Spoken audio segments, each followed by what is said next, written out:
Hi friends, good morning. మీ గౌరీ చెప్పే కథలకు స్వాగతం. మనము భాగవతంలో నారదుడు ఇంటింట దేశమంతా కూడా భక్తిని ఎలా ప్రబోధించాడో తెలుసుకున్నాం కదా. అసలు ఇప్పుడు మనం భాగవత కథలోకి ప్రవేశిస్తున్నాం అన్నమాట.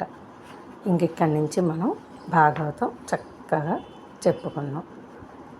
ఎప్పుడు చైతన్యమే స్వరూపంగా ఉన్న, అలాగే శ్రీ మహావిష్ణువు దేవతలందరూ కూడా ఉండే క్షేత్రం ఏంటంటే అది నైమిసారణ్యం.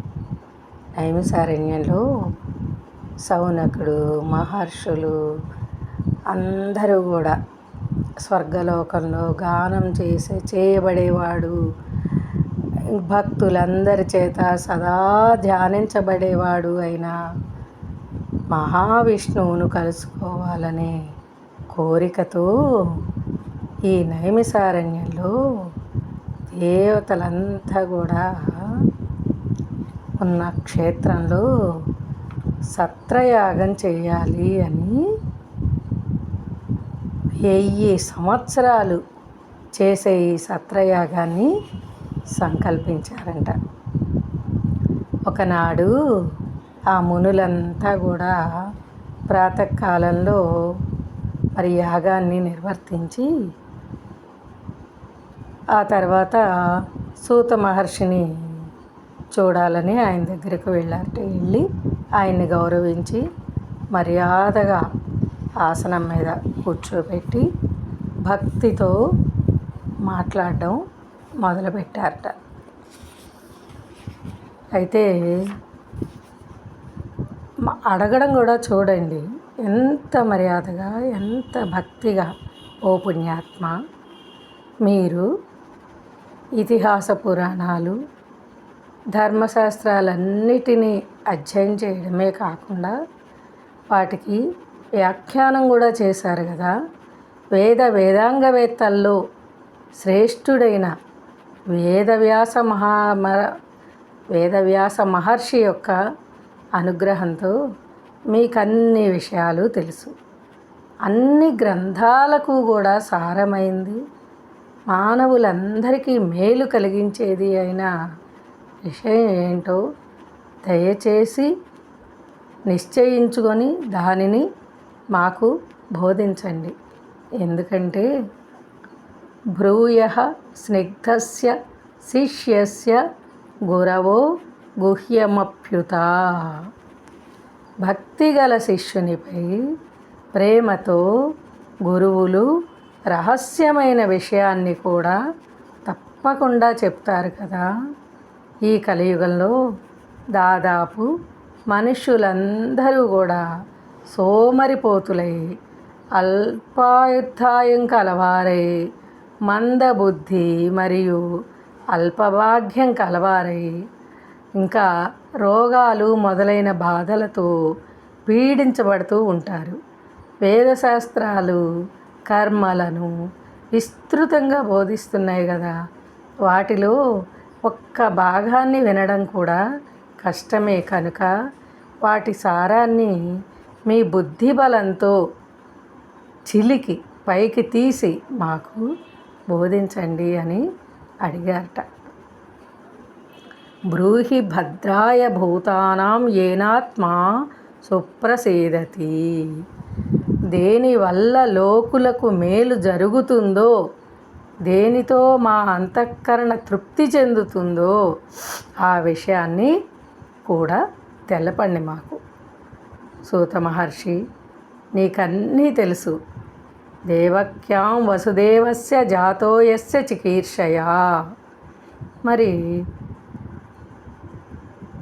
భక్తులకు అధిపతి అయి రక్షించేవాడు, షడ్గుణాలు కలవాడు, దేవదేవుడైన శ్రీ మహావిష్ణువు ఏ సంకల్పంతో దేవకీ వసుదేవులకు పుత్రుడై అవతరించాడో ఆ విషయం కూడా మీకు తెలుసు.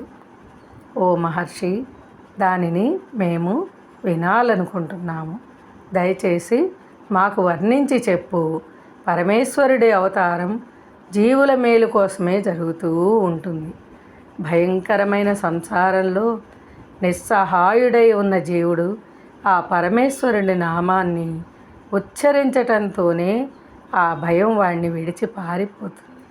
భయం కూడా భగవంతుడికి భయపడుతుంది. విన్నారా?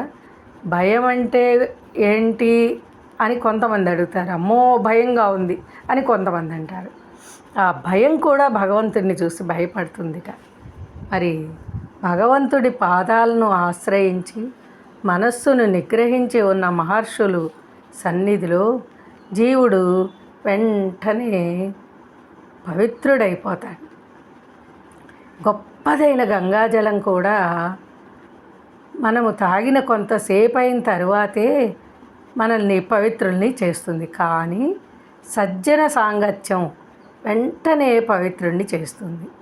అంతఃకరణం శుద్ధం కావాలనే కోరిక గల మానవుడు గొప్ప కీర్తి గల జనుల చేత స్తుతించబడే ఆ భగవంతుడి లీలా వైభవాన్ని అసలు వినకుండగా ఎలా ఉంటారు?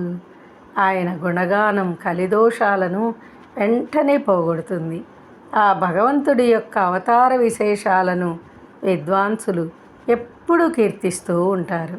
వాటిని మేము వినాలని కోరుకుంటున్నాం. దయచేసి మాకు వాటిని తెలియజేయండి.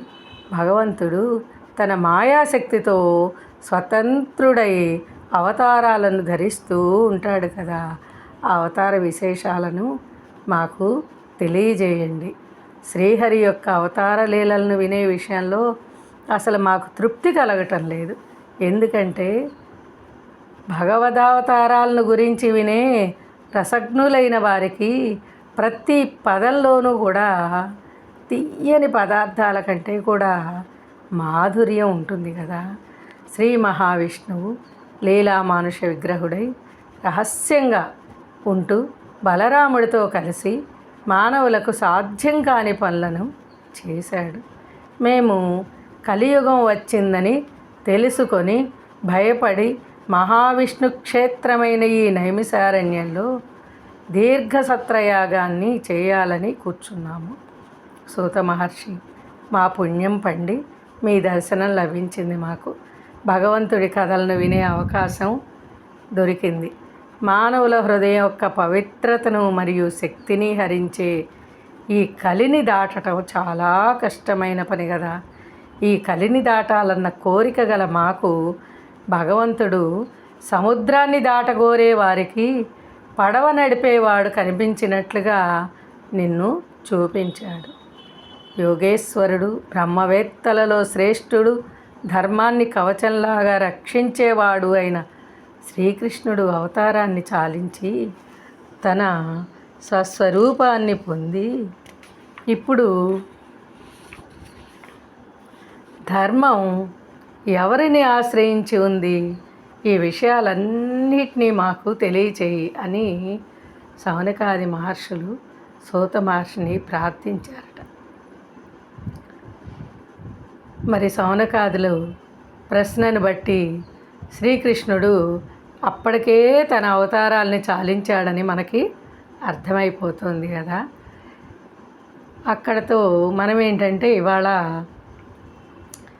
ఈ అధ్యాయంలో 1వ స్కందాన్ని పూర్తి చేసుకున్నాం. అయితే ఈ అధ్యాయంలో భగవంతుడి యొక్క గొప్పతనము, అవతార లక్ష్యం, అంతేకాకుండా ఉత్తమ శిష్యుడి లక్షణాలు కూడా మనం తెలుసుకున్నాం. అసలు ప్రశ్నించాలి అనే గుణం ఈ రోజుల్లో జనానికి బాగా ఉంది. ఎంత పెద్దవాళ్ళనైనా సరే వాళ్ళ లోపాలు గుర్తించి ప్రశ్నిస్తారు, ఎందుకంటే వాళ్ళని ఇబ్బంది పెట్టాలి.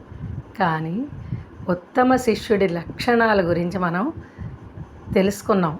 ప్రశ్న అనేది ఎలా ఉండాలి, ఎంత స్పష్టంగా ఉండాలి, గురువులను ప్రసన్నం చేసుకుంటే రహస్య విషయాలను కూడా తెలుపుతారు అని తెలియజేస్తోంది కదా మనకిక్కడ.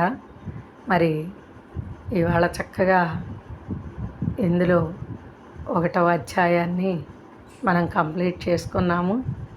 రేపు 2వ అధ్యాయం తెలుసుకుందాం. మరి చక్కగా ఇక్కడి నుంచి ఒక్క అక్షరం కూడా పోకుండా నాకు ఇది తెలుసు అనుకోకుండా నాకేమీ తెలియదు అనుకుంటూ వింటే మనకి పూర్తిగా అర్థమవుతుందండి ఇది. అందుకని లైక్ చేయండి, షేర్ చేయండి, సబ్స్క్రైబ్ చేయండి. రేపు మళ్ళీ కలుసుకుందాం. మీ గౌరీ. బాయ్.